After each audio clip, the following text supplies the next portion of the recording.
Good morning all of you. पिछले video में हम लोगों ने चर्चा किया था मोलिकुलर रिएक्शंस स्लो क्यों होते हैं। मोलिकुलर रिएक्शन स्लो क्यों होते हैं इसके बारे में हमने चर्चा की थी। मोलिकुलर रिएक्शन से एक से अधिक स्टेप में संपन्न होते हैं और इनमें पहले इंटरमीडिएट बनता है जो टूट कर प्रोडक्ट देता है, और यही कारण है कि समय ज़्यादा लग जाता है। एक टर्म हम लोगों को आगे मिला इंटरमीडिएट। इंटरमीडिएट मध्यावस्था।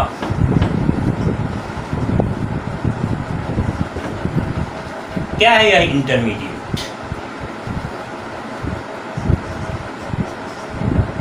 हम लोगों ने पिछले दिन चर्चा की थी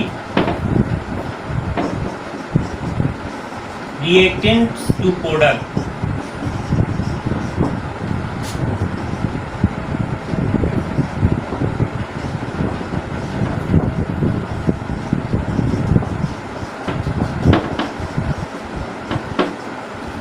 जाने के दौरान बीच में एक स्टेट बनता है जिसे हम लोग इंटरमीडिएट कहते हैं। इंटरमीडिएट के निर्माण तक रिएक्शन स्लो होता है और उसके बाद का रिएक्शन फास्ट होता है। क्यों फास्ट होता है बाद में, इसकी भी आगे हम लोग चर्चा करेंगे। रिएक्टेंट और प्रोडक्ट के बीच में एक स्टेट बनता है मोलिकुलर रिएक्शंस में जिसे हम लोग इंटरमीडिएट कहते हैं। और यह इंटरमीडिएट है क्या? हाइड्रोजन हाइड्रोजन के बीच सिंगल बॉन्ड, कोलिन कोलिन के बीच सिंगल बॉन्ड, जैसे ही दोनों मिलकर के सेल का निर्माण करते हैं एक ऐसा स्टेट बनता है जहां bonds of reactants are going to break and bonds of products are going to form. यानी एक ऐसी अवस्था आती है कि रिएक्टेंट के अपने बंधन धीरे धीरे कमजोर होते चले जाते हैं और एक नया बंधन निर्मित होता चला जाता है। Intermediate is a condition at which bonds of reactants are going to break and bonds of products are going to form। मध्यावस्था वह अवस्था है जहां अभिकारक के बंधन टूटने वाले होते हैं और प्रतिफल के बंधन जुड़ने वाले होते हैं। इसकी हम लोग कल्पना कुछ ऐसा कर सकते हैं जैसे मान लीजिए किसी लड़की की विदाई हो रही है, एक घर से जाना है और दूसरे घर को जाना है। कुछ ऐसी अवस्था होती है इंटरमीडिएट की।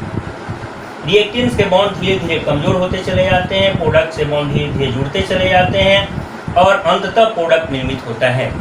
इंटरमीडिएट के बाद का रिएक्शन फास्ट क्यों होता है, हम लोग का अगला सवाल था। इंटरमीडिएट के बाद का जो रिएक्शन है इसलिए फास्ट होता है क्योंकि इंटरमीडिएट हमेशा मैक्सिमम एनर्जी पर बनता है जिसे हम लोग थ्रेशोल्ड एनर्जी कहते हैं।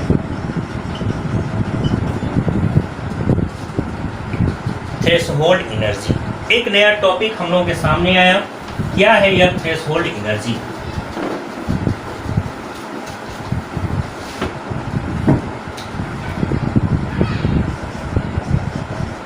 What is threshold energy? Delhi ऊर्जा के नाम से हम लोग इसे जानते हैं। देहली ऊर्जा क्या है? देहली ऊर्जा या थ्रेशोल्ड एनर्जी को समझने के लिए हम एक छोटा सा ग्राफ का निरूपण हम लोग करते हैं। Reactant to product. Reactant to product जाने के लिए एक एनर्जी का बैरियर होता है। Energy barrier. यह एनर्जी बैरियर क्रॉस करने के बाद प्रोडक्ट निर्मित होता है और जिस मैक्सिमम स्टेट पर इंटरमीडिएट बनता है, निर्मित होता है, उस मैक्सिमम एनर्जी को हम लोग कहते हैं थ्रेशोल्ड एनर्जी।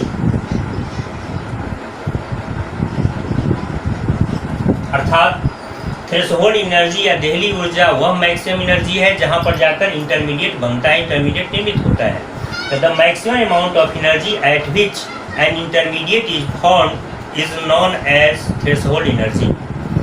हम लोग छोटे छोटे बच्चों को एक खेल खेलते हुए देखते हैं, ऊपर चढ़कर सीढ़ी से और स्लिप करने वाला। कुछ ऐसा ही होता है रिएक्शंस के दौरान। जब मॉलिक्यूल्स ऑफ रिएक्टेंट्स आपस में कोलिजन करते हैं ड्यू टू काइनेटिक एनर्जी, इनमें कुछ मॉलिक्यूल्स यहाँ तक पहुँच जाते हैं, कुछ बाहर से एनर्जी लेकर पहुँचते हैं। जो एनर्जी बाहर से दी जाती है उसे हम लोग एक्टिवेशन एनर्जी कहते हैं और इन दोनों एनर्जी का योग थ्रेशोल्ड एनर्जी के बराबर होता है।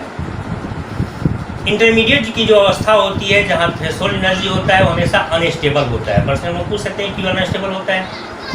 क्योंकि मैक्सिमम चीज़ अस्थायी यानी अनस्टेबल होती है। मान लीजिए हम लोग के पॉकेट में 200-500 रुपये है, कोई बात नहीं, पॉकेट में 1-2 लाख रुपया लेके चल रहा हूँ, 20 बार पॉकेट हम लोग चेक करते हैं कि पॉकेट तो नहीं कोई मार लिया। क्यों?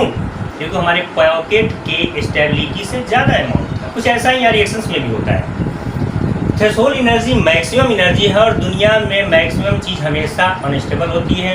ठीक संस्कृत कोशी कहावत की तरह, जैसे अति सर्वत्र वर्जित। और यही कारण है कि इस अधिकतम एनर्जी पर होने के कारण यह तुरंत टूटता है और प्रोडक्ट का निर्माण करता है।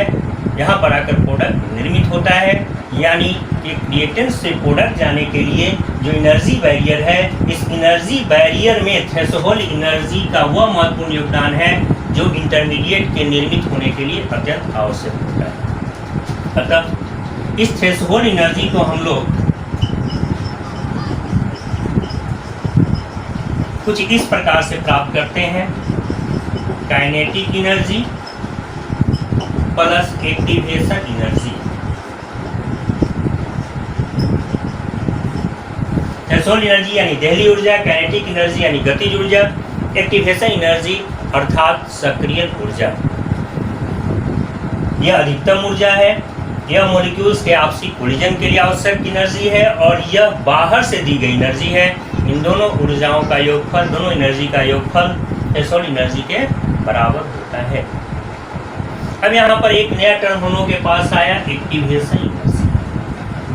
हम लोग का अगला सवाल है एक्टिवेशन एनर्जी से। What is activation energy? Activation energy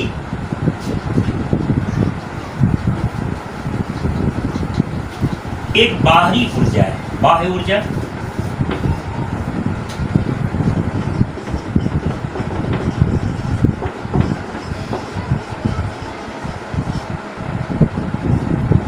सक्रियण ऊर्जा।